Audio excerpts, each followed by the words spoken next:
แสงเที่ยวกระจำเมืองเชียงเงินแขวงวัดพระบาท2ปี1994ถึงเป็น1997สหายเกียรติว่าได้เข้าเป็นทหารอยู่กองปีพิเศษของแขวงวัดพระบาท3ปี1979ถึงปี19801979ถึงปี1998สหายเกียรติว่าได้เป็นในบ้านขาเพิ่มเมืองเชียงเงินแขวงวัดพระบาท4ปี1998สหายเกียรติว่าได้ย้ายที่ฐานมาอยู่บ้านคนฝั่งใต้เมืองพนมเปญกันรายงาน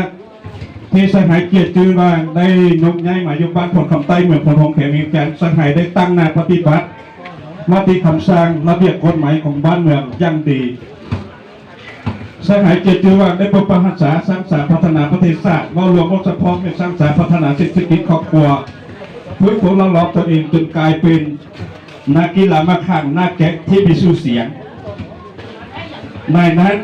พระเอกกีฬาและการจัดการแขวงเวียงจันทร์ได้แต่งตั้งสหายเกียรติว่าเป็นครูฝึกนักกีฬาแข่งมาข้างและนักแก๊ก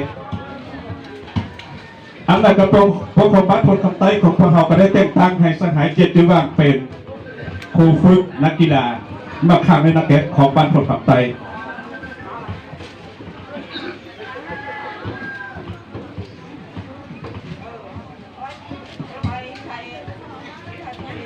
ผ่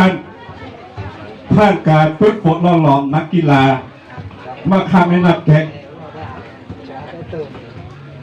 ของสหายเกียรติว่างเพื่อให้นักเรียนนักพุทธพงศ์ของสหายเกียรติว่างมีความรู้ความสามารถและสามารถเป็นญาติได้บรรดาขานจากบรรดาแขวงต่างๆ